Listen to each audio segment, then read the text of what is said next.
President-elect Donald Trump continues to cast doubt on U.S. intelligence and its findings on Russian cyber attacks. Mr. Trump tweeted, Julian Assange said a 14-year-old could have hacked Podesta. Why was DNC so careless? Also said Russians did not give him the info. This comes as intelligence officials prepare to lay out the latest information on the hack to lawmakers on Capitol Hill. President-elect Trump will get his own briefing on the matter Friday in New York. Earlier, I spoke with former White House Chief of Staff to President George W. Bush, Andrew Card, who had this to say. The President-elect likes to tweet. The President-elect loves to tweet. I don't know how he finds the discipline to be so efficient with his tweeting. I do know that he can be efficient with his time because he demonstrated that when he was on television. How do you think that's going to affect the presidency? Well, I think the presidency has changed forever because of the nature of social media. My knee-jerk reaction was to say the president should never tweet. Are there policy risks involved, though? There are policy risks if you don't give thought and judgment to the policy before you make it. If you're making a policy decision based on an emotional tweet, you're probably not making the right decision. Mike Baker, former CIA covert operations officer and president of the global security firm Diligence, joins me now. All right, so let me start off by asking you about this. Former CIA spokesman George Little wrote on Twitter, no POTUS, President-elect of the United States, in our history has ever mocked his own intelligence community so openly or so often, and went on to say, on January 20th, we will be less safe. What do you think about that? Well, I know George. He's a very smart person, a real patriot, and I know this pains him as it pains me and a lot of people who have worked in the intelligence community and operations overseas for a long time. Look, you should, there's a couple of things here. There's a couple of parts to this.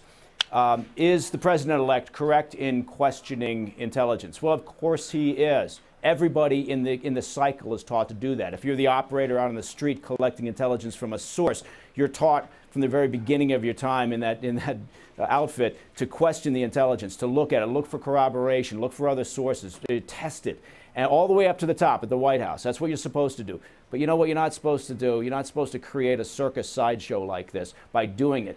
The President-elect, who I'm sure is a very smart man, could have been doing this very quietly. He could have waited and sat and interrogated the heads of the various agencies and the intelligence organizations about the information related to the hacking, as an example. And he could have tested it and probed it and questioned it and done that privately and quietly with discipline, rather than somehow create this unusual, bizarre, and surreal contentious environment where it seems as if the incoming president doesn't trust the U.S. intelligence community and all the people who work nonstop, oftentimes in really difficult places, to keep this country safe and to protect the Constitution.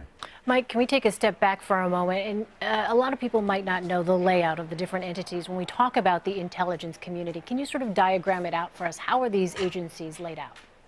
Sure. No, I appreciate that question because you're right. It's a fairly large structure.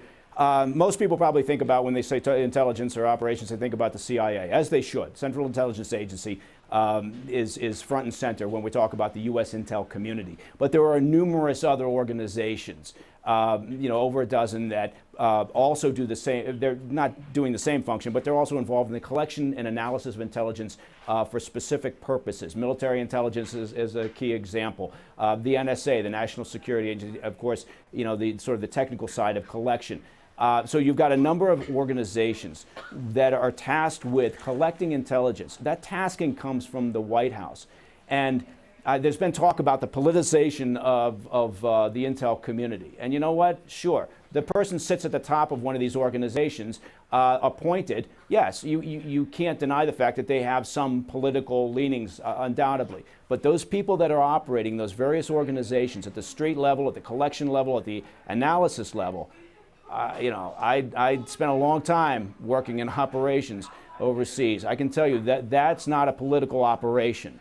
Now, once that information is analyzed and kicked out of those organizations into the White House or into the national security team, it's a washing machine. And yes, that's where it starts to get politicized. They start pulling out pieces of information. We're going to pay attention to this. We're going to prioritize this. We're not going to prioritize that. That's an editorial process, much like, operates in a newspaper, for instance. But you know, it's I don't know where this narrative came from, this idea that somehow the entire intelligence community is politicized. Because, you know, I'm here to tell you, and obviously people are going to say, well, you're subjective, Mike, because of where you worked. But I don't have a dog in this hunt. I'm just saying the people out there collecting intelligence, analyzing it, and trying to do their jobs, they're not political. They just want to get the job done. So, Mike, you know very well, obviously, the men and women who, some of them who are out there risking their lives to protect this country.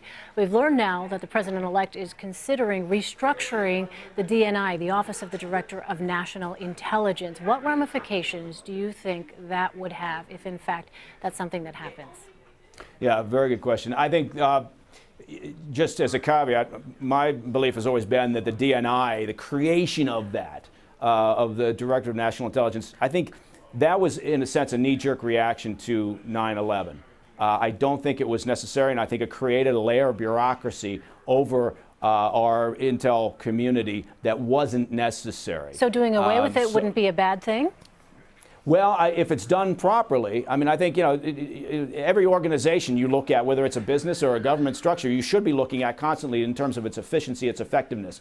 And so, again, going back to that first point, I'm not saying that the president-elect is wrong to say he's questioning intelligence. I'm saying that where's the discipline in this operation so far? And he's not even in the White House yet. I would like to see the discipline. I'm glad that people are questioning intelligence, as they should. I mean, the general public, you know, should say, well, okay, well, I suppose we know that. You're not going to know everything. You're not going to have a society where your intel community is transparent. If you do, you know what? It's going to be a complete goat rope. You know, there's a reason why you protect sources and methods. You keep people alive. You keep information flowing. But, you know, it's right to have a healthy skepticism towards intelligence. That's a good thing. And again, operators in the street know that better than anybody else. But, yeah, so if they go and they say we want to look at restructuring the DNI in some fashion, you know, from my perspective, if it's done properly, it may not be a bad thing.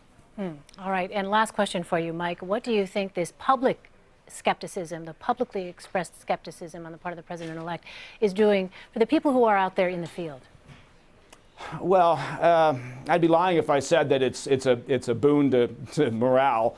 Anytime you feel as if you don't have top cover, whether it's because you've got an administration that isn't protecting you or is changing the rules of the game, as you could argue, you know, we felt during the course of the past 8 years with this current administration, or whether there just seems to be some contentious behavior and skepticism and questioning of the quality and credibility and integrity of the intel community, as we seem to be getting from the incoming president, it's not good for morale. But I will say this again, I went through a lot of cycles during my time in the outfit, and you know what? You just march on. You understand that the administrations come and go.